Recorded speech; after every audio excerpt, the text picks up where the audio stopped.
Right, this is going to be another episode of Counterpoints. So I'm here with Pimp, who, by the way, one thing you have to explain, because even though you do say on Twitter, and I'm one of those people, spoiler, I don't know if anyone's noticed, I've got a pretty good memory, haven't I, when it's things I'm interested in. So I pay attention to things I see. I don't just let them flash by my eyes and then go in one ear and out the other, you know. But I think a lot of people don't know, Pimp, that you're not just doing at this point in time like these bike races and marathons. You're not just doing it actually just for fun. Like, I remember you said something, maybe it was only like 3 months ago or 6 months. You actually said basically that you're doing like the biking stuff or the running stuff, basically like to scratch the competitive itch, and you're actually trying to become like one of the best in the world at that, because obviously they're their own like mini sports, right? Yeah, true. I mean, the last couple of years I've just done it because I like it and I thought it was fun. And then I guess the last year, like I as you said, like ever since I played Counter-Strike, haven't found anything, you know, that would satisfy that competitive edge that I had playing Counter-Strike.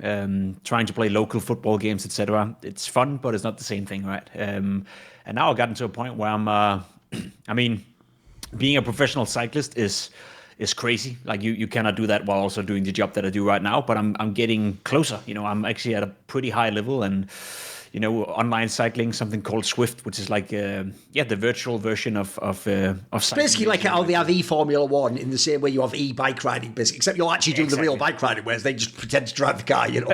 Exactly, yeah. So it's the same thing, more or less. You know, the pros are also using it, and I guess I'm one of the like. There's not 200, 300 riders in the world that is better than me right now. So I'm not far off from being, you know, at a very high level. I'm starting to win races. I'm starting to get invited to the World Championships in Zwift, et cetera, et cetera. So, I think if I continue the journey I'm on right now, then probably half a year or a year from now on, I would be a semi-pro in that field, which would be kind of cool to do as a side gig, sort of. Here's another detail, mate. At this point, I'm just like the everything historian of whatever I listen to. And I get all the details that go past and people don't get them, Pimp. Another thing people won't know that is actually mental, bro. Like when I saw this, like if I had your phone number, I'd call you like, mate, what are you doing? Is when you did that actual like Ironman marathon, where you put, by the way, you know this, you probably shouldn't have done it. Like health-wise, I even looked online, like if you have an illness like you have that can actually fuck you up, blah, blah, blah, but whatever. You try to be legendary, you try to be in Pimp the biography movie, even though it hasn't happened and this is still real life. But here's the maddest thing I still can't get. Right, I get that you're like doing bike riding. You've never even done a normal marathon. You never even run. What are you doing, bro? Did you not worry you'll just die halfway through or something? I almost died halfway through. I'd say like this, you know, the half marathon was great, and then I completely exploded, you know, the last hour and a half. And the swimming, isn't it true? You haven't even done the swimming either as well. That's ridiculous. Yeah, I think before the Ironman, I've been in the pool 5 times or something. Oh, so yeah, God, I was very under prepared. Explain that to me then, because the problem is for the biking. Obviously, you've done all the work. You've got to that level. Why was that something you thought you could just wing? I mean, you did it, but why did you think you could just do it? Well, it's actually like a promise I made myself when I started to lose weight, like 10 years ago. I for some reason I was hooked into the Ironman thing. You know, I watched the Ironman World Championship and I told myself, you got to do that before you're 30. And I was like, okay, cool. And then, you know, years went by and I hadn't done it, and more years went by, and now this was the final year to do it. Oh, because you're 29, like, right? I see. Okay. Exactly. So it's sort of like a promise I gave to myself, and I was like, okay, right. if you promised yourself to do that, then you may as well do it. And then I wanted to do it properly, but this year I'm going to have 220 travel days with Counter-Strike. About to go on a six-week move as well, and it's impossible to, you know, find swimming places. It's impossible to run and bike as much as I need to. You know, training for an Ironman is in itself, you know, 15, 20 hours a week. So with Counter-Strike, it's impossible. So I just decided I'm gonna play the game on hard mode. I'm gonna do it as good as I can, but I'm gonna show up underprepared and then see what happens. Went pretty well. So that was nice. That's so ridiculous, though. Like I said, I don't think people even appreciate how ridiculous that is. But whatever. It's in all honesty, the backstory. You know, that's the thing. In all honesty, whenever I tweet about it, it's I get it, you know, because it's gaming and Ironman and sports is completely like 2 separate worlds, you know. So I'll be honest, you know, 90% of my followers, they have fuck all clue about what it is that I do. Sure. And I will be honest, you know, what I do right now with biking and the Ironman thing as well is like, it's well above, you know, being a level 10 in Faceit, which is like 1% of everyone who plays Counter-Strike. I'm close to being in the elite level, and everyone's like, oh, cool, you biked 40 kilometers. Sure. That's sick. That's a long distance. Whereas for me, it's like, yeah, sure, but I did it with this amount of watts, so I did it against you know, some of the best in the world, etc. So I'm trying to build a bridge where the understanding from where I come from to what I do now. I would love to drag more over, but it's a tough fight in itself to make people understand what it's like. By the way, that's one of those areas where I don't know if anyone else who's in the analysis broadcast game has noticed, but thanks to long experience, I've sort of disconnected from stupid fan things, mate. Like, I don't get triggered. Like, obviously, a classic one I always preach is I don't get triggered by the fan who goes, like, what about you're not talking about the tactics? It's like, mate, it's entertainment. Like, I know, I get that part. Like, I know what my role is when I'm on a desk or on a show or on a YouTube video. Like, I have the people, by the way, I always have people with me, who do that role. It's not like I'm not aware it exists. But the worst one, easily, is when they try that angle of like, they actually say that to me, Pimp. They go, yeah, you haven't even been level 10 face it. It's like, bro, you are aware. This is what I want to just make a quick point. Level 10 face it isn't the same as being global elite in CS.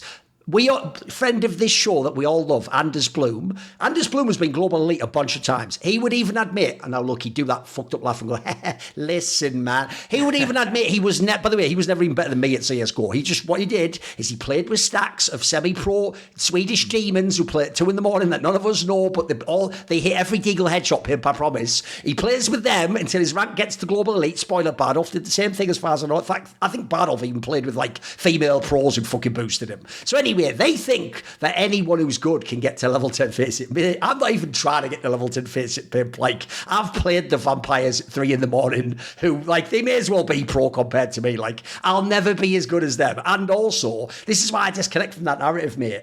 That would actually be such a waste of my time. Like, maybe it would help me on some things like certain mechanical aspects. Maybe it would help me on some mild mechanical thing. You know, maybe I'd know something better about, like, the strafe angle on a deagle shot or something. But I always tell people, mate, that I'd be better off putting literally all those hours in just watching more games or rewatching the game even, you know, like, there's very few people ever going to be level 10 facing, without cheating at least. It doesn't matter. It doesn't. As you said, it doesn't fucking matter. It's like one of my favorite football coaches, you know, I hate it when people do it. You know, when football is a sport we both follow. Sure. Jose Mourinho, you know, at least my goat of all the coaches. He was a semi-professional goalkeeper, you know, and people would never say that to him, you know. Oh, you were never a pro player yourself. You have no idea. You like it. It doesn't matter. Sure, I think one thing I used to do when I stopped playing professional Counter-Strike is I kept playing and I kept streaming, and I think it helped me in, as you said, in certain aspects while being on the disc, I would be more well prepared, you know, in terms of staying in touch with the game. But then I would pair myself with someone who, let's say you and I would pair on the disc, then would have different roles, would have different things to fill out. So one thing doesn't rule out the other. One thing doesn't make you a better analyst or better suited for a job than the other. It's just different qualities, you know. Your storytelling is unmatched, you know, in some degree compared to mine, whereas my game experience would be something you would never be able to match. So I think it's something that the fans, and something I would love to talk about in a different podcast, you know, how you build a proper disc, how you actually set absolutely together, because I feel like it's one of the most underrated things, whereas, you know, if you actually think, even as a producer, even as a TO, I've said that to many of the TOs as well, like, try to think about how you pair people. You hire 4 people, sure thing, but what profiles do you hire? How do you plan to put them together?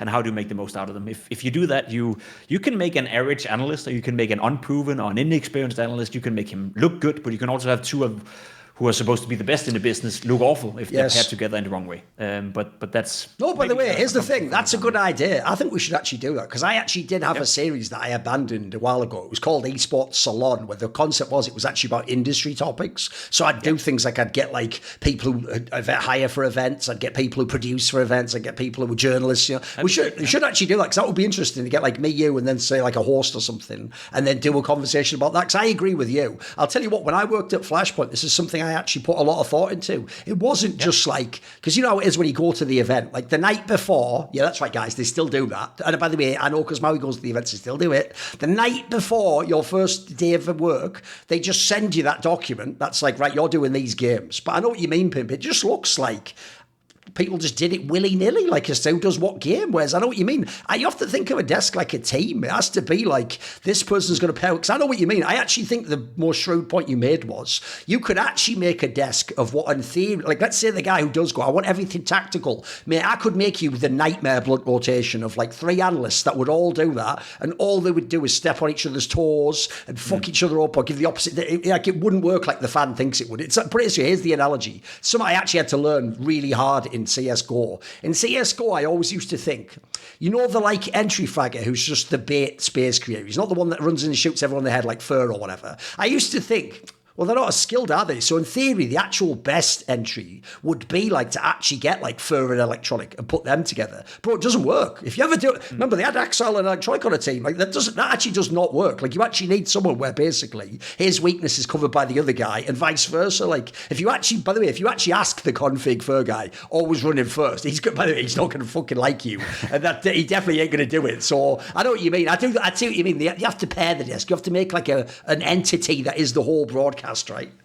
Yeah, 100%. I think it's one of the most. Maybe we should do that podcast because I think it's one of the. Whenever you read Reddit, whenever you read threads, like it's partly our own fault because we don't really speak about it. But True. I think at least where I come from, it's like I don't speak about it because I don't really expect people to understand it anyway, and I don't think people would care enough. So if we were to make a series about it on a podcast, then maybe the people who would care could get an insight into it, and the rest could stay dumb forever. But it's like. Yeah. It's interesting. I like that, because you and I have both been doing this for a long time. I think this is my 9th year or something of doing analysis work, and I'll be honest, if I didn't improve, or if I didn't try to go different directions, or didn't try to improve or try to change the way we do things, I would get bored as hell, and I would find something else to do. To be completely honest, I don't know if you noticed, but when I do ESL events or EFG events, at this point, I'm not even an analyst more person. No, you're a host now, right? I'm a presenter. Yeah. I'm a conversation facilitator. Yeah. I'm most often together with Janko, and then obviously having me and Janko, if we were both.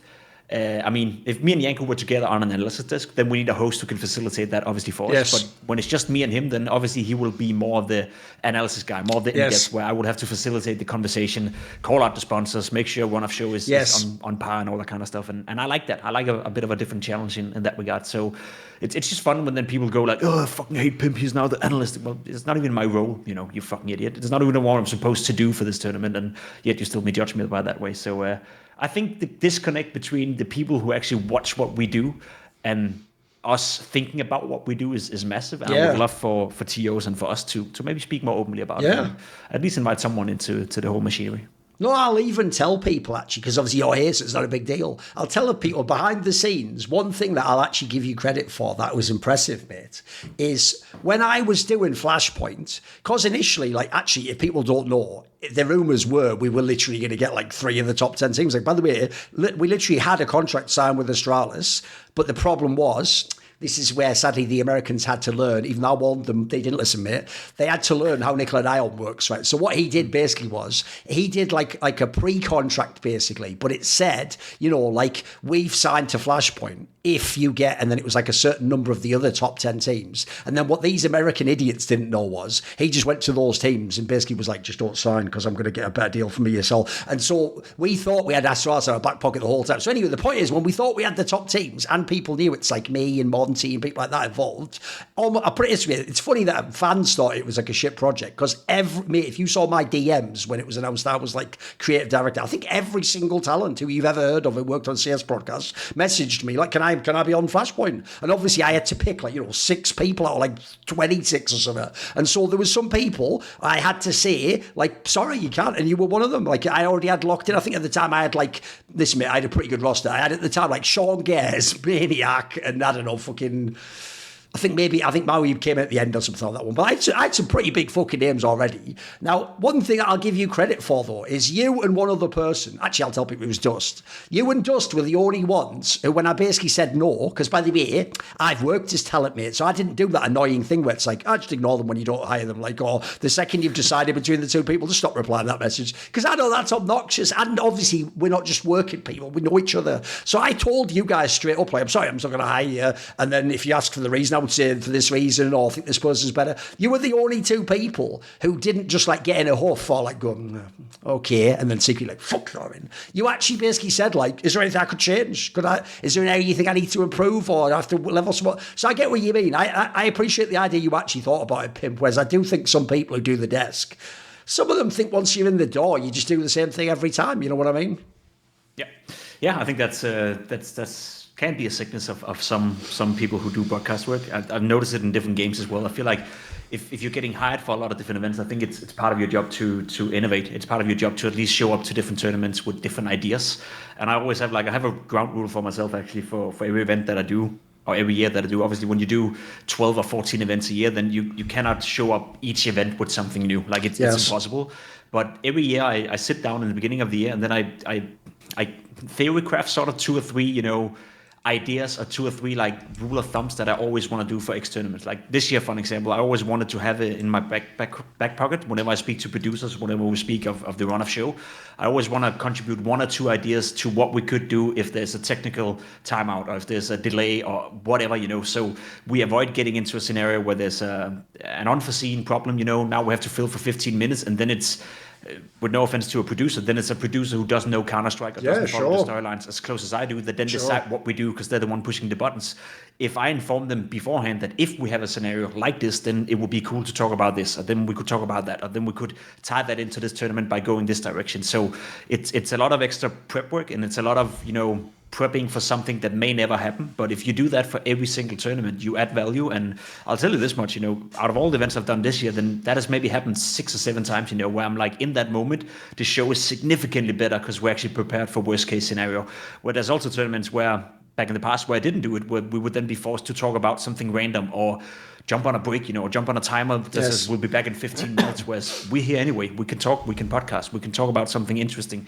Let's just prepare something for worst case scenario. So that was one of the things that I did in this year that I always, when you hire me for a tournament, I prepare you for worst case scenario and I speak to the producer and we always come up with, 3 or 4 different topics or things we can do if worst case happens. And I think that's, again, nobody would know. Nobody sees it. Obviously, if a tournament is running as it's supposed to do, it'll never be needed. But I think it's a great way of doing it, and I do that every year. Try to come up with something new that adds value. Maybe also, to be honest, as we spoke about, there's things that I could do better. I guess my articulation, English, not my native language, you name it. So I always think, I can try to do a little bit better at that, but I will never be as fluent as you or as Chad or as someone who has English as their native language. So I need to create value elsewhere. I need to add value around that, and try to mask up for the fact that I won't ever be elite in that regard. And that's, I think that's part of the reason why I still do it, why I find it fun, but also why I still get hired if we were to go into that company. Oh, right. Now I see why the TOs all say amongst each other, if you hire Pimp, be prepared for the worst, right? That makes sense now, right? I get it now. I was thinking of something I thought you were smart. No, whatever. I know. Right, by the way, I was telling you, when we do each episode, I try to think, let's have one big topic and then we might hit some other ones depending on how much time, but we actually purposely make this like a limited format. We don't want it to be like a 3.5 hour show, etc. So for this one, I was looking at this PGL Bucharest tournament. I was watching all the big results. And I have to say, in general, if someone does like an underdog run, as you've seen on past episodes where we did it, I want sort of the run to finish. So we have that event as like an entire, encapsulated entity. And we can discuss it all and project forward. But the problem is the tournament's still ongoing. So we actually don't even know who'll win. Will the run even continue? So I thought the obvious team to talk about for me is Team Liquid. Because I don't know about you, but when I saw this field, right, the big name obviously is Aurora, because if you look at where they are in the world and who they are as a team, on paper they're supposed to just win this tournament, even though certainly they seem like world class at not winning when they're supposed to do. But after that, to me, the other big names that I was looking at was the likes of Team Liquid. I'm thinking, if I look at this field, and I look at the roster of Team Liquid, and I want to believe this is a team that has a crack at getting to the playoffs of the major, again, you should be like winning or coming second in this tournament. This should be one where absolutely you can get it done. Look at the player strength you've got. Look at like the core you've got. Look at some of the other teams too. These are teams where most of the rest of the field would go out in like the first or second Swiss stage at a major. They're not teams that are competing to get to the top 8. So obviously Team Liquid, I know it's like a meme of like Team Liquid always let you down. They kind of have. Like they kind of are doing it again in a different fashion this time. So where is Team Liquid at for you, Pimp? Like what are your thoughts relative to the expectations for this event, and what are they fucking up? Because I feel like everyone else is with me. Everyone else wants to believe in Liquid, but they just let you down. You know what I mean? Yeah, that's kind of what I feel too, to be honest. Because you're right. When you look at the lineup, and when you look at them signing Elish, and when you look at them, actually having a solid lineup, I feel they should do better. And I thought they were on track to do better. I think the tournament coming into Bucharest was decent. Was it Fisher or something where they placed third? Again, arguably should have been in the final, maybe done a little bit better. But that's a decent step with Elish for a first tournament. Coming into Bucharest here as well, as you said, it's a tournament that Liquid realistically could target to be at least in the final, maybe even win it, depending on how far they are in the progress. And then obviously it's fresh still, but losing to Saw is just not good enough. And losing to Saw 13-2 and 13-1 now. Yes. Winning the first map is fucking horrendous. And that just summarizes where I have Liquid right now.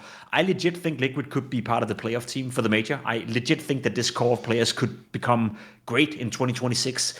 When I say great, I don't necessarily think they're going to be a top 3 team, but I definitely think they'll be an established team within the top 10, top 5, maybe even if they figure it out. But it's the result against Saw that reminds me, oh, that's Liquid. That's part of their fucking DNA, that whenever you think they're good, whenever you think, oh, they figured it out now, then they completely fuck it up in a way that makes you remember, oh, this is where Liquid is at. Because losing to Saw in this tournament, we'll maybe discuss it later. Saw is playing good, and they have everything to play for.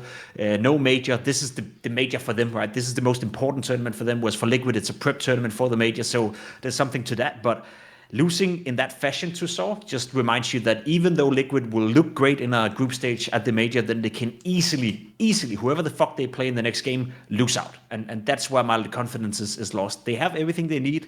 Elise, NertZ, you name it, good players, solid riflers. Shuhei should be a great in-game leader. If Natfly, especially him getting better, is your worst player, then you should be fine. Yeah, he's smurfing. So, I have them as a team that they could make the playoff at the major, but I wouldn't be surprised if they look good at the group stage, they make the playoff, and you're like, oh, they could go all the way, and then they lose 2-0 in a quarterfinal, getting a combined 6 rounds, completely disappear face of the earth from one moment to another. And that's my issue with Team Liquid. Because one of the problems I have with this particular roster is it's one of those ones, mate, I always say, where on paper it looks so good. Like every time I go and look at the scoreboard, I'm like, bro, with those players, you should easily beat these teams. And then I even look at the stats, and what's crazy is, mate, the stats are fine. Like if you go and you look and you do all the standard one, context of this exact lineup, LAN, top 20, you're going to see, mate, these numbers actually should be capable of making the finals and winning any of these, especially beating lesser teams. In fact, the only player I actually think is like way below standard is probably just NertZ. Like if you look at the roles he plays and how good he was in Heroic, on paper he probably should be like a bigger fragger, etc. But you look elsewhere, like Elise, by the way, still does all the T-side shit he was doing on FaZe. He's still awesome at that. Like, I'm not as big a fan of Ultimate, but I'll tell you what, I always say this, he's not bad. He's certainly not a bad player. Like, he has a decent flaw to his game. In fact, maybe even that's the angle I'll ask about first. For me, the two people I do look at the most is NertZ and Ultimate. Because I'm with you. Naf, by the way, that's like an old narrative, guys. He's in this roster, he's turned his game around. He's fucking really good again. Like, maybe it was true there was some sort of weird overlap with JKS, or he didn't like Twist's calling stuff. Whatever it is, he seems like that's fine. Shuey seems like he does a decent job, by the way. We'll get to some of that later. But the two players I do look at is NertZ and Ultimate. Because like I say, one, I just think NertZ can be a better player. Like, I've just seen him do it in past years. And then the Ultimate one is hard for me, because I will say this, if I look at his numbers, there aren't that many AWPers in the world that have much better numbers, but his problem is he doesn't have a name. The other 4 people have a name, you know what I mean? Like, look what I just said about NertZ. I will give NertZ the benefit of the doubt for how he's played the last few years. I'll say you can get back to the top again, mate. The problem for Ultimate is he's never been a top player for me, so it's not even that I want to hate on him. I just want to look at the roster and go, if you said you can only make one roster move, I'd probably try and get a named up, someone that I actually can believe has a higher ceiling or has done it the big time. So what do you think? What's your take on these players?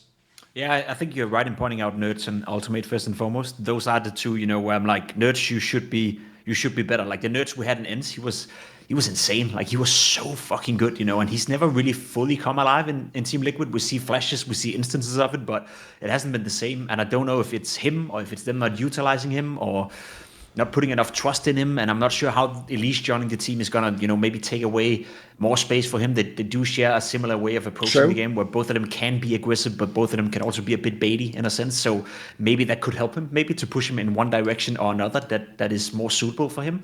But I'd agree. I think NertZ is, I'm willing to gamble on him coming back to a level, because I also do think that he's close to world class when he's at his best. And as you said, with Ultimate, not the case.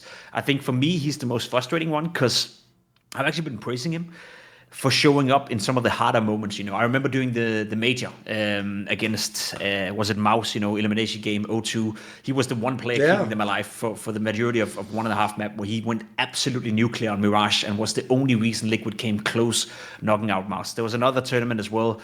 Maybe it was Cologne or something, but it feels like he has those pop-off moments at big tournaments where you're like, if you just play like this more often, or if you play at 80% like this more often, you would be great. You would be not necessarily a difference maker on the server, but you wouldn't be a liability. But my issue is that he's showing that he has that, incredible high ceiling, but for the vast majority of the time, the floor is too low for my liking. But that's also, what's happening for a lot of different alt players right now in a lot of different teams. The alts are struggling. Same for Ultimate. It seems to be either you are elite in CS2 or you don't really have too much impact. And my biggest issue with Ultimate is that, yes, I would point towards him instantly and be like, he's the one I would probably change.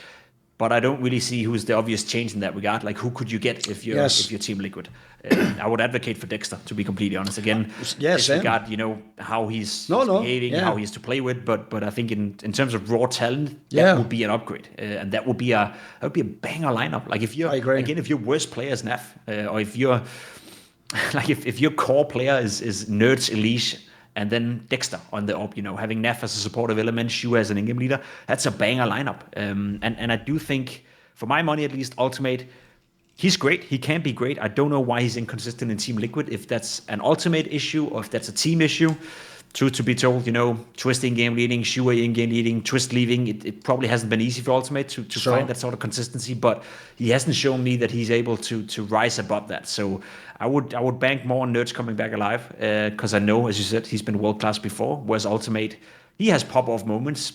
Everyone does once in a while, to be honest, but the floor is not high enough for me, and especially not as an AWPer. So I'd probably, if I were to pick someone out... I like the shout, mate. Because, by the way, he's obviously available. Like, he even tweets every now and then that, he's like thinking of coming back or whatever the fuck. Like, it's just he's on one of those Falcons ones where you just get probably like half your really good salary and just sit there on the bench. And sadly, I imagine also, even though they spend a lot of money, guys, they're not idiots. It's like the Premier League. If you're Chelsea, fan team you might like, you also have to look at the net spend. It's not about how much you spend. Like, if people don't know, Chelsea sells a lot of players too. They actually don't always have the craziest like net spend overall, because they like sell 200 million worth of players. That's the thing with Falcons. They don't just want to let people go for free, mate. They want to actually get a buyout. Their problem is, like a lot of people, VP, I'm talking to you as well, you don't get any buyouts, you idiots, because you bench these players that we don't see them play CS. Like, it's why, if you notice, what you actually need if you're a player is someone like me, you Sponge, or you, to just never shut the fuck up saying this person's still around. Like at this point, I always say JKS should just pay 10% of his contract to Sponge. Like, he wouldn't get these contracts if Chad never shut the fuck up mentioning that he's out there sitting on a bench somewhere still waiting to come back. Like, people forget your real facts. I know what you mean, Pimp. First of all, I do think Dexter shout's a good one, especially because if you say that about Ultimate, I'm with you. He's had a lot of turbulence with his IGLs. But I'll tell you a really good thing about Dexter. Mate, I don't think he gives a fuck who the IGL is. It just seems like he does his game. You know what I mean? Like, he has that ego where he just plays how he wants to play, for good or for ill. By the way, that's probably what you need in Liquid. They're a team, this reminds me of Fury before Molodoi, that's never fucking played around the AWPer. They just don't see the game that way, you know what I mean? So there's that part. And then the other part is, if you don't go with Dexter, right, bear in mind you're not buying Simple. Like, that ship sailed at this point in time. It seems like if you were Liquid, you would have done that already. You're going to have to do the really hard thing, which is gamble on some CIS op that none of us know. And as we've seen, you never know what you're getting. That is what you call in English a grab bag, Pimp. Like, it's like when you go into the bargain bin, you can pull out Molodoi. Oh my God, it's Molodoi. Or you can pull out Grix. And everyone thought Grix was fucking what Molodoi was supposed to be. And maybe it's the other way. Who knows? Maybe it's the other way around. So I feel like, listen, I don't hate going the grab bag. But the problem is, if you pull out a shit one, it's going to ruin this roster and people are probably going to get fired. Yeah, true. There's also the world where it works out. There's also, I still lost belief in this 5-man roster. I think they can figure it out. I think Elise is obviously the key to success. Agreed. If they can rally behind him, and if they can rally behind finding a system where he's comfortable in, and where Ultimate is just doing decent, doesn't have to be a star, just do decent, then I think there's enough firepower in Elise, NertZ, and Nafly. I think that's the biggest, and I'm glad you said it, because that narrative is like, I still see people saying it, and I still hear people saying it on broadcast as well, that Naf is struggling, and like, he's, as you say, he's been banging. Like, the last 3 months, he's at a 1.17 rating, whereas for the year he's 101. Like, he's almost twice as good as he was before. It's a crazy turnaround for Naf, and I kind of respect Liquid for giving him one more chance, because let's be honest, with the numbers that he put up in the beginning of the year, if he wasn't Mr. Team Liquid, he'd be fired right now, mate. You know what I mean? Exactly. He'd be on that bench waiting his contract out. He even said himself, like, if I were Liquid, I would have fired me. Like, I didn't expect. By the way, fair play to that. But exactly, terrible thing to say for you to say your career, but fair play to admit it. That's pretty baller. Exactly. So I feel like there's still some untapped potential around Team Liquid with Elise in it, and it's just the fact that they lose to Saw the way they do today, and it makes me doubt, because let's say they beat Saw, let's say they go into the final of Bucharest Masters, then I mean, whether they win that or not, who cares? That's still Liquid going into a final. That's a good result. That's a step in the right direction. That is promising for the major. So I think there's still hope for this lineup, but I think if they don't figure it out, if the major is going to be another, 9 to 12, or they go into the quarterfinal but get banged out by an average team or whatever, then I probably would look towards Ultimate. That's the one position where I feel like you could do something, but they don't have to right now. I think it's a solid lineup. It's a solid team. And let's be honest, Liquid and the expectations for them, given that they've been so poor for such a long time, they lowered the bar a little bit. So we're not in a rush to see them come back to be a top 5 team, because they're not really, and as you said as well, that's something I've been speaking a lot about it on the desk lately, but it's budgets. As you said, like there's a lot of teams right now who, even openly, Mouse is a great example, saying that, listen, we put in a lot more budget behind our team. We re-signed Jimfat to a contract. We spent like a top 5 team in the world. So now we expect to perform like a top 5 or top 3 team in the world. Same could be said for Liquid. I think it's very obvious if you see how Liquid manage the team. They don't go out there and splash money on players. They don't go out there and just sign a player whenever they get. Like, they have a budget for the year, and if they use that budget in the beginning of the year, then so be it. Then they'll have to roll with what they got. And I think that's part of the reason why the lineup didn't change. Why Neff actually got to stay. They wouldn't have kept Neff had they had an obvious replacement for Neff. That wouldn't be more expensive, or they wouldn't cost a shit ton of money, because they already spent the budget for the year. Getting Shuhei wasn't cheap. Getting Elise back isn't necessarily cheap. I know that's probably easier with Twist, and that could have been a turnover deal where it's not too expensive. But overall, I do know Liquid to be a team that has a budget. They stick to the budget, and it's not like Steve, the team manager, can go to Victor and be like, I need another 100K, or I need another 500K to buy this player. He'd just be like, no, you had your budget from the beginning of the year, make it work. And I think that's part of what's underrated as well when community and when experts are like, oh, they should have signed this guy, or this guy's free now. Sure, but had he been free in the beginning of the year when they had the budget to spend, maybe they would. Yes. But now we're at the end of the year, and they don't have that money laying around. No team basically have another 500K just laying around to be spent or to be bought out, unless you're Falcons at this moment. So it's just a different time where we have to take that into context as well. No, by the way, on that angle, because that's obviously the classic thing you see on all the forums where they go, fire Joker Steve. It's like, he doesn't play the game or coach it, bro. Like, I'll actually give the comparison point. Mate, Team Liquid is like Man United. These players they sign are good players. You see that the second they go elsewhere, like fucking Hoylands, they tear up everywhere else they go, mate. They sign them because they're good elsewhere. They're good later. Like, if you look at this roster, it's a good roster. These are the players I would, except Ultimate, these are the players I would sign. And by the way, if you ever go back, what you just said there, Pip, you nailed it. They signed Ultimate after they'd already wasted some super team budget. That was where you had to gamble. That was the gamble on. Listen, I know Poles don't like to be considered Eastern Europe, but listen, mate, everything Eastern Germany, just fucking Eastern Europe to the rest of us, we're all chauvinists. So that was a gamble, and initially it was even not a bad one, min-maxing the budget. No, I know what you mean. I don't even blame that aspect. I've got a stat for you though, mate. I was digging in on hltv.org, as we all do, and I found the stat that I think helps explain some of the confusion, bro, because I don't think it's the players in general. This is the stat right here. If you do the classic FTU page where you get the firepower teamwork utility, and you put the Liquid roster, well, you just put the LAN, and you just put last 3 months, top 20. So the classic filters, right? Bro, all the stats are fine, round win percentage. There's one that jumps off the page, which is when you put all those filters, 4v5s, they are 16th on the list. They just don't win in any 4v5s. If they ever go down a man, it's just over for them. Whereas, like, their number is really low as well, by the way, mate. Like, but it's where Falcons is like 11% above them. Like, and people think Falcons has no team play, like, bro, that's an alarming one. It can't be that you always have to be 5v4, that you always have to get the opening kill. Like, if I know in theory, this is why even the best team in the world, Falcons in this, is only 37%. I understand most of the time you lose if you lose the first kill. But if you're Liquid, this basically implies it's almost just over for you. Like, you win 1/4 of the time if you just die the first guy. If you have this roster, mate. Like, yeah, overall, I get that the stat can't ever be that high. But again, we're talking about if you're playing against Saw and you lose the first man, the round can't be over. Like, there has to be some potential. With players like Elige, NertZ, there has to be a chance to fight back. I'd have to look in the demos to find out what's going on. But I do get the feeling people do have the sense, this is what I mean by, they never define it, but it's the idea that Liquid lets you down somehow. Yeah, I think that's a good point, and I think that's lack of explosivity on the server. To be completely honest, like that 4v5 thing, the best example is Falcons. You know, it almost doesn't matter because if you have Nico alive, if you have Kyusuke alive, if you have Monesi alive, even more so, he can turn around the round, you know, by himself, getting a multi-kill, and all of a sudden you're in a 4v3. I think that you know, some teams obviously rely more on team play, they rely more on setups, they rely more on trading, and there's to some degree when you use those stats, like you also have to look at the trade percentage, how much is actually being traded, and how much is them playing 4v5 for plus 10 seconds or whatever.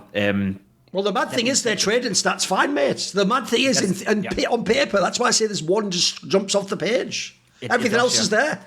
And that's like a playmakers, but that makes sense when you think about the lineup, right? Elige is a great playmaker, but he's not the type of player that just explodes in a round, you know, gets 3 kills in a matter of no time. He does it a little bit more calculated. Like Elige is all about, you know, step by step. It's all about, you know, the way we described him is that he's a player that thrives when he knows what everyone around him is doing, and when he's not fully comfortable in a teammate's play or in a call or whatever, then Elige also drops down to a level where he's not as great anymore. So he doesn't have that explosivity to him. And same could be said for NertZ. Again, it's a player that is not necessarily turning around the round in a matter of a second. You know, it's not a Brokey, it's not a Monesi, it's not those players that has that ability to just all of a sudden do something completely insane because they play on the intuition or because they have the skill level of Monesi. So that is an issue, and that's something again that when you evaluate Ultimate as an AWPer, you would love to have an AWPer who can do that. Agreed. Dexter, great example. You know, he is the type of player who would do something win a clutch or something. Yeah, stupid. Absolutely. Win a clutch, you know, find himself in a 4v5 and be like, fuck this, I'm going to do this now. And then all of a sudden it will be turned around. You know, they don't have that kind of personality within the team. Even Twist, when he was in Liquid, is again, more calculated. You know, he's a smart player. He's not necessarily taking the biggest of the biggest risk in order to turn it around. So that's an issue. And again, how do you fix that? Do you try to make NertZ that kind of player that is a little bit more aggressive? Do you sign a player that has that ability? Do you, even if your team Liquid, have you localized, like, do you internally feel that's an issue? Or is that just us, you know, looking at that stat being like, that's an issue for you? So it's a good question, but I don't know. That's why I said, you know, I feel like Liquid, there's still hope, because I do think that out of all the problems they have... People do forget that Elige only did just rejoin Pimp. We keep doing this thing with some teams where it's like when Shui joined, we blame them for the shit that happened when they weren't there. So you got to give him like a few tournaments. That's the thing, yeah. And I have seen it at Fisher when they placed third, decent. Now another tournament where they... Again, you shouldn't lose to Saw the fashion you did right here, but it's a decent tournament for Team Liquid. It's not a disaster. Let's put it that way. So it'll be interesting to see them at the next couple of ones, and then obviously at the major, you know, the big one. Because I do feel that if Liquid doesn't make the playoff, or if they don't find themselves in stage 3, you know, being a 2-2 team, then that would be disappointing, especially with the landscape of Counter-Strike right now. But I actually feel quite comfortable saying that I do think they will. You know, I'm not sure if they make the playoff. Depends on who they draw in a 2-2 game. Definitely won't go 3-0 in stage 3. But it is a team that has the capabilities and has the abilities and the player material to do well. It's just a question of how well, and then the consistency issue. But I guess that's a good thing with the format at the major. You know, you play so many games. You play so many best of 3s, especially if you enter in stage 2 as well. Yes. You can have a game where you just suck and lose, you know, 13-1, 13-2 to so on. Then the next one, you'll be great. It won't necessarily be defining for your tournament. So I feel quite comfortable saying that Liquid is on the right path. But do you want to speed up the process by finding a better player than Ultimate? Maybe. Do you want to give it some more time? Maybe. How much budget do they have to work with next year? I think didn't they place second at the EWC Club World Championship? I'm pretty sure they got 4 million from that, and I'm quite certain, you know, again, speaking economics, that a lot of teams are basing their budgets. Oh, for sure. And by the way, winning in CS would help them again get to this similar sort of prize. It's even worth the money probably and reinvest it in with you. Exactly. You know, and people forget $4 million is a shit ton of money to run Counter-Strike teams and esports teams as a whole. So yeah, I think Liquid is in a decent spot, and I think will have a budget next year to better the team if needed. But for now, Yeah, I don't know. I don't know what you feel about him, but I feel like I've got an angle on for the you. cusp of playoff, Yeah. Here's an angle, because I'm with you, by the way. I also still, like, low key, I'm not on some, like, phase shit, because even phase I gave up on, bro. I still do actually believe in this core. Like, it's why I actually do feel, even though I know it's become the Falcons thing, like, one more play. Yeah, but guys, when you have, like, good players, actually sometimes it is the case that you just need to, like, make one change, and suddenly they all activate. It's all really good. So I know what you mean. Like, I'll give you another football analogy. This one pains me, but you know what? You know how I've always been, mate. I'm just honest. It's why, if you remember, in like 2020 and 2021, I had all the Astralis fans like, you just did Astralis hate. It's like, bro, by your logic, I glazed the dick more than anyone for like 5 years. It's just that when I know it's done, I fucking eventually go, I'm hurting myself now. I have to distance myself. Like, I can't just say they're going to win forever and then have them lose. So along similar lines, obviously people will know I'm a Liverpool fan. Bro, Pimp, it's the same thing. If I look on paper, they have a bunch of good fucking players, mate. Like, they have some mega midfielders. If I go and I look at, like, the stats, it's the same as Liquid. Mate, the stats are mega. If people don't know, Liquid are doing stuff. Liverpool does stuff like create the most chances or something. They have, like, fucking really good possession stats. They have all the stats that on paper say you win the game. Now, look, I could give the NertZ angle. Certain strikers who I expect to score the ball don't do it right now. That's a problem. You can isolate that. But again, these aren't always, like, things on their own. These are like factors of the system or how it's being coached. So that's why I'll also throw this out there. That's the one last area to speak about, which is they've got a new coach. Now, admittedly, they haven't given him much time either. And let's be real, I think we're doing a good job on this episode. This is where VRS is actually making us be more fair, Pimp. They're not changing any player or the coach before the fucking major guys. Like, that wouldn't make any financial sense. It doesn't. Also, you can't actually do it in certain cases. You can't just bring people from other major teams, etc. So what's good is we're actually going to basically give them the equivalent of the season. They're going to get the rest of the tournaments and then the major. That means if you're the coach, Flashie, you've got the rest of the time, mate. We're not going to say you're out tomorrow. If you're ultimate, guess what? You've got a chance to show us at the major that you can do it. It can all turn around. But I have to say, the coaching angle is the one last thing to mention. Because here's my problem, which is when it comes to the role of coach, I can't know what this guy's doing. Look, I could go and ask the players. Even then, by the way, I'll tell you, that just depends how they like the style of the player. Some players will tell you a coach sucks. Actually, you find out he was a fucking genius, and then they just didn't want to do what they were told, or they hate that he gave someone else their role or something. You know how players are, mate. I mean, people might have seen before whatever happened to him. Zeus and Twist obviously didn't get along, did they? But I think separately, they're both good player and good coach. There just wasn't the right marriage, as it were, you know. So my big problem with the Flashy angle is this. It's not even that it'd be his fault if they fail. It's just, bro, if I have spent and I've got the names I have on paper here, it is like what might happen to my boy Arne Slot. Mate, at clubs like this, you aren't allowed to fail. If you fail and you spent a load of money, you got a bunch of big players, the next thing to do isn't fire all the players that you spent hundreds of millions on. It's let's see if someone else can figure out how to whisper in their ear the right thing. So the problem, I think, if you're Flashy is, again, you aren't a big name guy. You're a guy who basically made your name working with Blade. Listen, that's a great fucking... I mean, how many people have done that in football? The Artetas of the world. You know, being the understudy is a big deal. It does help. But I have to say, if you have big names like this, people are going to want a big name coach. You know what I mean? People are going to want someone who's done it before. I'm not sure who that would be. Again, that's a tough conversation, but I feel like it's another obvious thing for a fan to look at. Yeah, and that's my issue as well, because it's a good point to bring up. In theory, like, we don't know, as you said, like, we don't know shit about Flashy. We have no clue what he actually offers, how he is in terms of player management, in terms of actually creating his own style. Is it him coming in and then maybe trying to work with Shuhei and letting Shuhei run the team? Or is it him coming in saying, I want to play like this, I want to play like that, and now you have to get accustomed to my system? Like, no clue. Obviously, you only get small... you get small comments from players, you get small stuff out of interviews, and then you have to read between the lines sort of to make up your mind. But all we know about Flashy is that he was the assistant coach of Blade. And if that's the case, then do we think that Flashy played a major contributor in that? Or do we give all the credit to Blade, which we have been doing for such a long time, you know, making Navi the best team of 2024? Like, which one is it? Is Blade the GOAT? Is Blade the best coach ever? Or did he actually get help, you know, so he's just decent, or he's just not as good as we thought, you know, or whatever? So that's my issue with Flashy. Like, honestly, he could be a great coach. Who knows? He could be a fraud in theory. Like, we have no clue. And I think the only way to find out is by, you know, watching how his career is unfolding, you know. That's the fun thing, you know, as I said, whenever players speak about their coaches while they're still playing on the team, it's all positive, it's all glazing, it's all, you know, fine. you only ever find out when a player and a coach have an outstanding, the player goes to a different team, finds success, and then all of a sudden becomes comfortable enough to say, yes. oh, by the way, 2 years ago, I had a shit coach, he was not great, or he didn't understand the game, or whatever. Yeah. But that requires the player to switch team, and also that player to have a good period, otherwise the player doesn't feel comfortable saying that. So that's where you learn the most, but that's, 2 years in time from now, so we can't really use that. So I think it's an excellent point. It's like, I don't know, Flashie could be a great coach, Flashie could be horrible. I don't know how much I want to attest Team Liquid's, let's say the 4v5 turnaround T-side percentage. Is that a Shuhei calling thing? Is that a Flashie thing? Is that a system thing? Is that player?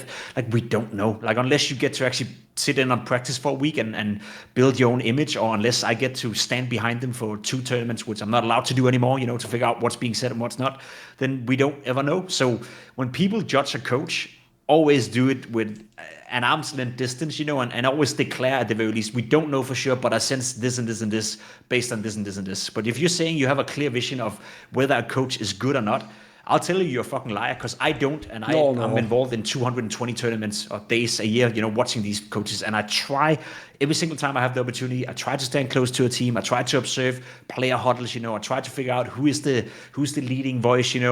Same thing with the whole Snacks in G2, when he lost the locker room, so to speak, it was Nico calling the vast majority of every single T side.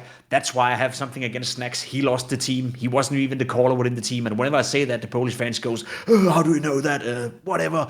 That's not true. Snacks was thinking like, no, he wasn't. I was there. I was listening. I know you have no chance of knowing that, but I was in the position. And that's the whole issue with coaching. It's so... It lives its own world. It lives its own course, sort of. And unless someone is willing to go out and be honest about it while it's happening, then we have no clue at all. So I think it's an excellent point. I agree. If Flashie turns out to be a great coach, then I'm sure Flashie will be part of Team Liquid 2026. That's also, how I judge that. Same could be said for Snacks, to use him as an example again. If G2 thought he was a great in-game leader, why would they replace him? Yeah, exactly. Why wouldn't they continue with him? Yes. If Liquid thinks Flashie is a great coach, they'll continue with him for 2026. Yes. Mytha was a great example in Team Liquid. I think Mytha's reputation community-wise was high. He was well-respected. People thought he was great. Liquid decided not to continue with Mytha. They must have thought he's not a great coach, at least not for this team, at least not for what we want to do. And that's the best tell we have. That's the most information we get. How do the teams actually act? Getting rid of Mytha wasn't cheap at all.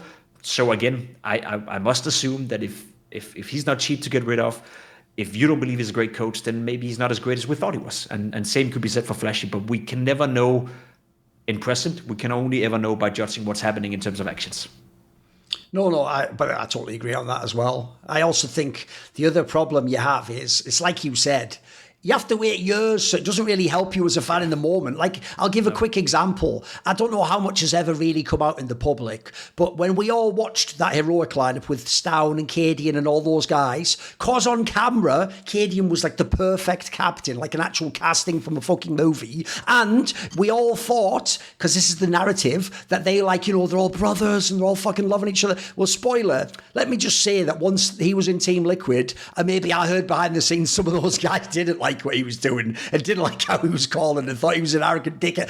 It's just how the teams are. But the problem with that is, that doesn't fucking help me in the moment. I've got a time machine to come back through and go, Thorin, wait, no, actually, he's not doing I can only go off what we see. And also, because they were getting results, there's the other thing to add in. If you're getting the results, you just assume it's working and the narrative makes sense, don't you? And the same as if you go the other way, the guy might be an awesome coach or agile with the wrong players, and then we all think they fucking suck and they have to go elsewhere and retry themselves. Right, I've got an obvious angle we can pivot here, mate, which is one of the teams that has done insane damage to both the tournament and the mental state of all the top teams there is obviously little fucking Saw from Portugal, who, remember, had to sell what we think were their 2 best players. So we all thought, well, they're cooked now. They're fucking... The Ujux guy was their carry player. You look at their squad, and it's not that we're going to go super deep on this. Maybe we do it on a future episode. But a point you were making before we started, that is a very valid one, is when I watch these games, by the way, with the exception of the Liquid game, bro, they're not smashing anyone. These are like razor thin wins. They're not even getting players. There's no player smurfing the stats and doing when you see a player do a 1.38 rating, you're like, bro, this will never happen again. Enjoy this one turn. That's not even happening. They're actually just playing real CS and winning.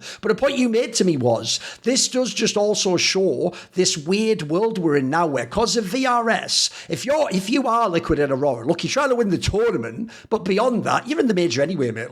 If it does happen for you, you don't really give a fuck. If you do, whatever. you win and it just, warm up, make you feel good for the major. If your team's like SAW, actually, this is what a lot of fans don't get. VRS isn't just qualified to the major. They need these VRS points to get into the next tournaments, to get into the next lands. Like, they're looking to 2026 and beyond this, and you can see, mate, there are those squads and they have to be one of them. This is their major in a way. Like, they're playing for their fucking lives in these games. Whereas, as I say, if you're one of these teams in the Swiss phase, if you lose to them, whatever, you move on. You go, okay, next team. Because if you look at who they beat in this tournament, mate, it's mental. Back to back to back to back. They beat NIP, Gamer Legion, Aurora, Liquid. Spoiler, I can tell you, Pimp, as someone who does betting, I'm losing my arse on these motherfuckers. Like, I'm never better. Because every time I go to the numbers, I can't in good faith. I have to predict that, Cinderella, the fucking carriage turns into a pumpkin. It doesn't happen. They keep doing it. But so what do you think about this angle? Because I think you make a very shrewd point. Like, for some teams, VRS isn't just getting to the major. No. And I even see some teams, saying that the focus for the rest of the season is to get points for the 2026 season. There's always another step. There's always some correlation. And I think that's one of the most underrated things about VRS. I know there's a lot of critique of it. I know it's not perfect. It probably could be better. Yada, yada, yada. One of my main issues is that it requires, you need a quantum physics understanding in order to figure out how many points you get and where you get them from and when they decay and all that kind of shit. For an average fan, that's horrible. But the system works in terms of creating incentive to win every single game, or it creates an incentive for SAW in this case to come in and treat the PGL Bucharest Masters as their fucking major. It's not a secret that not all top teams are there. I think the highest rated team was Aurora, ranked 9th or something. So it could be classified as a tier 1.5 tournament or whatever. But SAW is treating it as it's the most important tournament ever because, as you said, they now have a chance of acquiring a shit ton of points that sets them up way better for 2026. Just to give an example, when they entered the tournament, I believe they were VRS ranked number 37 in the world, which means almost no invites whatsoever unless you get invited to a PGL events where a lot of teams says no. If they win against Legacy today, later on as we're recording right now, they would move up into 15th position in the VRS standings. Sure, you could lose some because you're now, the major, you're not part of that. So there's a time difference there where you can't earn more points. But let's say you start year 2026 being ranked number 18 or number 19 in the VRS standings. Well, all of a sudden you're getting invites to some of the biggest tournaments. You're getting to be part of IEM Krakow. You're getting to be part of maybe even the Blast tournament that starts off the year. And that's massive, all judged by this one tournament where they beat Liquid, where they beat other teams, they beat Legacy maybe even the win they got there in tournament and placed 12th or 11th at the VRS, and that guarantees them invites to the first 3 or 4 tournaments next year. So I think in that instance, it's super cool that when you have all these different tournaments, you have PGL, you have EFG, you have Blast, you have Fisher, you have Star Ladder now coming up as well. It's almost like we're back to 2018, 2019, and maybe another conversation for another podcast. I used to love that era. I love it too. Yeah. You had Astralis, you had Navi back in the day. They were the number 1 and number 2 teams, and then you had two tournaments at the same time. Yes. Navi would go to Star Ladder, Astralis would go to a different tournament. Yes. They wouldn't face off each other. They would both win their respective tournaments, and we could build up the story that next time we see them face off is at the major, or next time we see them face off is at IEM Cologne or whatever. I love the fact that we have different teams playing at different tournaments all the time. I don't mind if there's an overlap. I don't mind if there's a lot of tournaments, because that just gives us more stories. It gives us more different matchups. It gives life to number 20th, number 25, number 30th in the scene, and I think SAW is a great example of that. Had PGL not come in this year as aggressively as they have with all their events, you wouldn't hear of this SAW story because they would be stuck playing online qualifiers, online tournaments, and it wouldn't show for shit. Now all of a sudden we speak about SAW, and who knows if we do an episode next week and SAW ended up winning PGL Masters, then that's a tournament. Sorry, that's a team we have to take serious. So I think the VRS, if you want to steer the conversation into that, it gives incentive for every single team to come into every single tournament and treat it as their major if that's where you're at in the rankings. Whereas, as you said, for Liquid, Heroic, doesn't really matter, doesn't change anything. They're stuck wherever they enter the major as of right now. And then obviously, more points is great for 26, but for them, it's the major. They can acquire more points at the major. They don't care about 26 for now. That's an issue for tomorrow. So it creates different incentives for different teams coming into different tournaments, which gives me more to talk about, gives me an opportunity to create different storylines for different teams, and I think that's interesting. I think that's something we needed because it was becoming very stale before VRS. It was the same tournaments, the same teams. OG were guaranteed to play because of the partnership agreements. It didn't matter how fucking bad they were every single time. Yeah. Same for Big. It didn't matter how fucking bad they were. With VRS, there's a consequence. You suck, you move out, and I honestly, I love that. No, mate. You also just think of some of the teams out there. I mean, two of them that spring to mind, not that saw, that have... Because one of the cool things I think about those other tournaments that are like the tier 1.5 or tier 2 tournaments is when someone does a run, yeah, some of them just turn out the very next event. Tyloo did this, to be like just a fucking fraud. Like, they're not actually going to be world beaters. That was just the one tournament where everything clicked and no one expected them. And, you know, in that case, the Jam Young guy just had the tournament of his life, you know. But two of the more recent ones that have actually also shown an interesting form, and they do it at a smaller event, and then they go, oh, just an event where the field's bigger, and then you get to see if they're legit. Is the obvious one at this tour was Legacy. Like, that was, everyone forgets this. It was a meme. They were the team that wasn't supposed to be at that major. Remember, it was supposed to be the fucking best tier squad. Then Legacy got in just because of the stupid visa shit. But actually, since then, all of a sudden, they're like a competent team. And then actually, the most recent one at that Pro League was that Gentlemates team, the old Movistar, basically. Like, again, we would never see these teams, mate, if it was Blast, because there's like 8 teams go there. We'd never see them if it was IEM Cologne, or they'd be in, you know, the fucking plane, and if they get the wrong 2 teams, you just bounce. Like, remember in the plane, you can draw back in the day, like Fury into Mongols or something. It's like, well, no one's going to win that game if you're like the 17th best team. You're not supposed to. So, no, I know what you mean. I actually, basically, the analogy I would give, because I think people saw this with the major, it's just I think people went the wrong way and thought they needed RMR. What you've designed in CS is, if you want the football analogy, we're not only looking in the Premier League at who's going to Europe, we're looking at who can be in the Premier League. We're looking at who's in the relegation battle. And as you might know if you follow football, that is a classic battle in the Premier League. I mean, there's people like my boy Harry Redknapp and so their whole career is keeping people in that position and staying up when they shouldn't, or getting back in with a squad like that. It's like, basically, here's the analogy I'll give you. I was never a big fan of women's MMA, right? First of all, I'm actually just, believe it or not, I know no one will believe this, outside of Twitter personally, I'm actually a kind person. I don't like seeing women beat each other up my ass. I'm not a fan of that personally.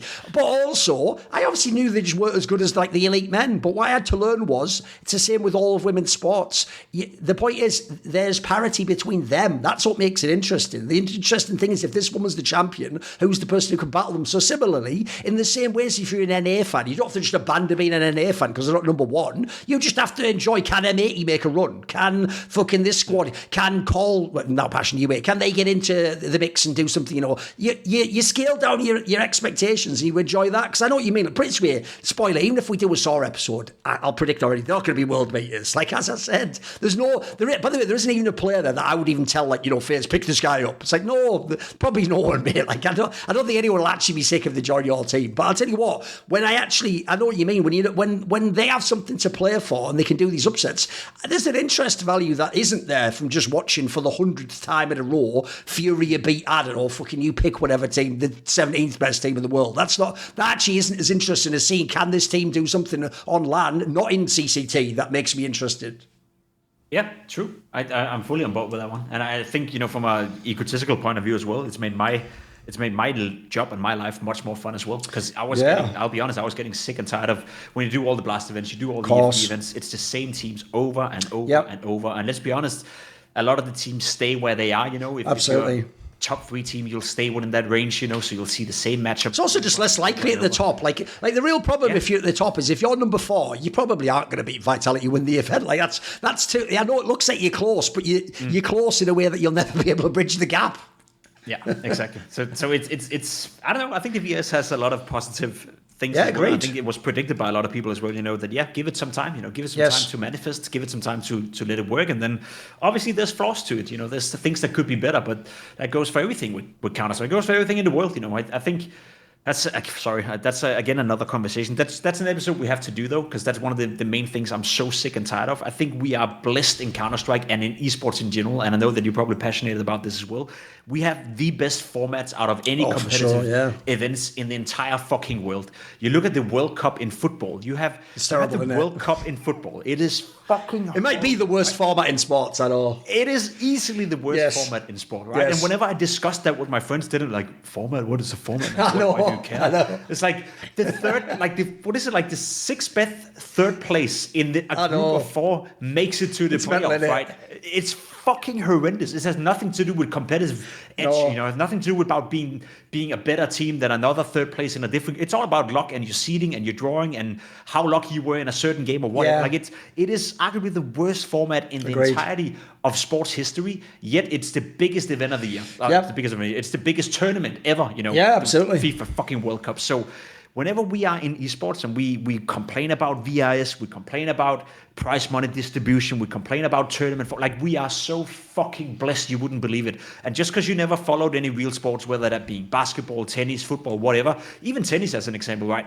Getting to a point where you have a high enough seed not to be knocked out in the first round every single time you play a tournament is fucking hard as a tennis player, right? It's so tough, and it's single elimination every single time. So whenever you complain about a team, going into a single elimination tournament, there's always double elimination. There's always another chance. There's even tournaments where you get 3 chances with the fucking way we do it now. Yeah. So I think VRS, it's great, and I think a lot of the complaints is warranted in a sense that it could be better, but overall, we are the most blessed there's a sport in the world with the best formats you've ever seen.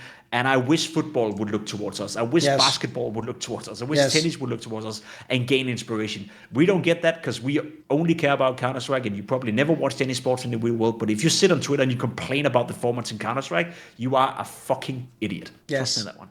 By the way, I'll do it in Thorin fashion. One of the reasons I don't tend to complain about the format is if people don't know, we used to have all the same stupid shit back in the day, like all the group stages in DreamHack Open would just be like the World Cup. It was all the same stupid, and then you'd only go straight into a BL3 semis, and matches would all be on the same fucking day and stuff. But so one of the reasons I don't complain is actually one of the things I'm very grateful for in Counter-Strike is, unlike in 1.6 where I was just a journalist, I can make a video or complain, and I have a megaphone, mate. Sometimes people listen. And I've told this story before. The people at ESL, literally, this is true. They actually, if you ever used to watch By the Numbers when me and Richard Lewis did it, they would just be on their Twitch account in the chat on the live show because they knew, these guys are veterans of the industry. Maybe they'll say something interesting. And I can tell you, when we complained enough, sometimes they would just change it. It's why I always tell people, I know people don't like the IEM format because they want the playoffs to be round of 8 now, even though I understand it because I've worked as a TO, why the round of 6 part works for them and why that's better for the arena. But put that to one side. The rest of the tournament format, I think that is an excellent fucking format. I love those fucking...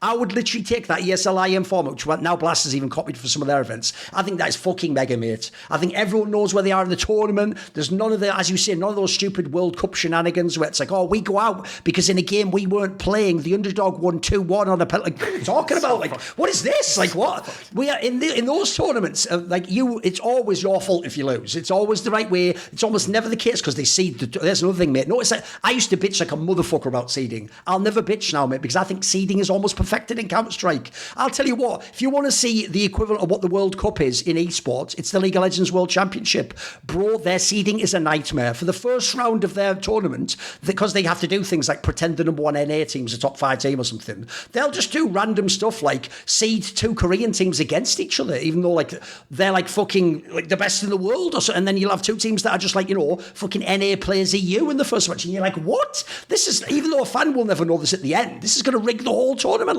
This is going to make it actually really unfair for one person, really fair for the other. And I know what you mean. In Counter-Strike, we are lucky, mate. We are blessed. I'll tell you what, to end the episode, to stay roughly on time, here's what we're going to do. The next event after this one is IEM Chengdu. So all I want is this, Pimp. Just look at the field of teams there. By the way, it's really good fucking teams. It's a really good list. And all I want you to pick is this. It's going to be a team. It doesn't have to be one of the best. It's up to you how you pick this. But the question is going to be, what team needs a result at this event, Pimp? There's the question for you. Look at that field. Who are you going to isolate? This team, you can't, with that VRS discussion, you can't do the liquid. Who cares if we don't do it well? You need a run. You need, a playoff run, a deep finish. What team out of this field should this event really matter for? Who are you picking? I think there's 2 angles. I could say G2 because they've had a really good start and now they're slowed down to a point where it's like, is it going to be good for next year? Not quite sure. I think the team that needs it the most by looking at everything is Virtus Pro. Virtus Pro is at danger right now of moving out of top 24, top 25, maybe even top 30 of the VRS rankings if they have another shitty tournament. And to have VP not even getting invited into these tournaments, to have VP maybe have to go through a lot of PGL events to acquire not enough points if they even make it to the PGL events. That's a game changer for VP. I think with the lineup as well, with what's happening with Electronic going out, with them apparently not being able to get Jane back or what's going on over there, then I think the team that needs it the most, that still is respected, is VRS Pro. They need a result. They need points, not necessarily to make it to a semi-final, but a quarterfinal or a couple of wins against big teams that would net them enough points to set them up for 26 to figure out their shit. Because let's be honest, VP is not supposed to be ranked number 24 in the VRS system. That is the second lowest rated team at the entire tournament, which is a bit ridiculous when you consider that VRS Pro is still a team that it's a big org, yeah. It's a big org. They've got money, everything, yeah. Got money. Katowice, they were in the semi-final, I think. IEM Katowice, I know that's half a year ago, but still, IEM Katowice semi-finalist, that's not bad. Now they're at risk of not even starting 26, getting invited to the very same tournament that they placed, third to fourth in. So I think if any team needs it more than any other, it will be VP. You could also say Astralis, but luckily for Astralis, they've been farming points in lesser known tournaments, so they're kind of safe, They still suck, and it's a shitty project, and I hope they go international next year, but they also do need a good result to turn up for the major with any aspirations, because if they have another mediocre tournament, then it would have been 3 or 4 tournaments in a row where they're just mediocre, so nothing really tends in the right direction. Nothing seems to be getting better. Stown on a sick leave. Is he coming back anytime soon? Is he going to be part of the roster for 26? Who knows, So I think in terms of do you want to believe that they're any good anymore? Astralis, and then FaZe would be my last shout out in that regard. Like, where the fuck is FaZe heading with this whole Jacob thing? Like, is it going to get any better, or do they implode for 26? I'm honestly not sure right now with FaZe. I'll tell you what I'm gonna go along a different route. You went more for who needs to go up. I'll tell you who I actually think needs to have a really good tournament, and it is Mouse, bro. Because I'll tell you what, a lot of people have done this call because it's just what's happening, isn't it? They're sort of gradually falling off, aren't they? But they're clinging on just enough that if you're a Mouse fan, you could still delude yourself and think they could win the major, or they could make a finals run, and do something like that. The problem is, the one area I'm worried is they just lose to Falcons every time now, mate. That's all. Everyone loves to be on Falcons. Falcons get them every time. Forget Vitality. That was just a thing that happened once and never happened again. And if you look at them right now, the problem is, like you said earlier about Mouse isn't supposed to still just be wow, they're really overperforming for a team that should just be the 8th best. No, with the roster they have, and presumably they've reinvested and signed players, and I also do think, I know I did this last year, this year for real, guys, I think if this roster doesn't do it, people will go to other teams. People will get bought by the FaZes and the Liquids and the Navis and the Falcons type teams out there who want the talent. I do feel if you want to keep this roster together, you got to win a tournament sooner or later, mate. You know what I mean? You can't come semi-finals and then losing to whoever goes on to win this. I can't be enough. We've got to actually have I need to see you win this tournament or go to the final and make me believe that if you get to the major, I'm still excited that, hey, Mouse could do anything. If they get the right bracket, if they, play awesome against, classically they used to match up well against Spirit, that's the classic one, But right now, I have to feel every tournament that goes by, I just feel 5% less hyped about Mouse. Yeah, I'd agree with that. I think that's an interesting one. It's an annoying question because now I'm looking at all the teams and I can come up with a case for every single one of them, right? Yeah, sure. That's why I said to just do one for this. Yeah, sorry about that. But you're right. Mouse is it. I am with you. I also do think that some players within that team, they gave it another year, re-signing Jim Fat. They gave it another year with Roland because they started off so well. Respect as well. That was a big investment for someone to do. I'm pretty sure some of them could be on a much bigger salary and a much bigger team. 100%. I also do think the landscape has changed, because I do think FaZe will be in a position where they will probably test some of those players and be like, hey, you want to come Absolutely. over here? You want to play with Kerrigan again, or does Kerrigan even go to Mouse? In an alternate world. So that could be very interesting. I think just one more team, if I may. Go on. Spirit fucking needs a great result. Absolutely. You have Dunk on your lineup, and your last 3 tournaments you finished 7th to 8th. 5th to 8th and 7th to 8th. Oh, sorry, 9. What was it at EWC? 9 to 16. Yeah. You finished last place and you finished 5th to 8th. Your Spirit, you're supposed to win tournaments. Your Spirit, you're supposed to win the major. Yep. You have made roster changes that were supposed to make your team better, and it's only gotten worse. And by the way, Pimp, even worse, a lot of people missed this. When they updated that HLTV rating, it made Donk's ratings even higher. Bro, you have the most insane win condition ever. You got to win. Come on, you can't lose. That's the thing. And in all honesty, you know that from Simple as well. You know that from every single star in the world. If you don't keep your star happy within your team, within your organization, it's only a question of time before that star will make a shit ton of internal struggles, maybe, demanding people to be kicked or demanding you to sign someone else, or even consider to leave himself. Why would Dunk stay if he doesn't believe Spirit can give him the team that he can win tournaments with, right? And I know that's very early. It's an early conversation to start. Yeah, sure. I know they could win IEM Chengdu, they Sure. could win the major. Everyone is happy, but it's been 3 tournaments in a row now with roster changes where they haven't looked great. If that trend continues, if they don't have a good result at Chengdu, if they don't have a good result at the major, then stuff will happen within that camp that I'm happy I don't have to deal with. Let's put it that way. No, put it this way, I'll just say this. Even though right now, yes, we're obviously projecting really far in the future and a lot of things, but I'll tell you right now, as much as a fan might go, no, but you have to understand, Donk's not like that, bro, in interviews, look, all I'll tell you right now is, if Donk, listen, if you're listening, mate, this is a free piece of advice for you. If you don't like how it goes at the end of the year and you think they fucked up all the roster moves and you're just sick of what they do, maybe you don't like, I don't know, the IGL or the court, you pick what you don't like. All you have to do is this. If you DM Falcons, Team Liquid, there's a few teams I can tell you, they will absolutely secretly do one of those things where they pull all the executives into a room and sponsors and shit, and they will just raise like $4 million to buy you tomorrow, bro. Like because I can say that is like your Pink Simple. He never actually did it back then. He had that one where he almost did to like SK or whatever. But mate, I can tell you, you can change the whole world of Counter-Strike. It's up to you. So for now, I'm with you. Just play your spot in the team, see how it goes. Just be a good boy. But if you ever don't like it, pick up that phone, mate. You can make it. You're one of the few people who can change your future, I'm telling you.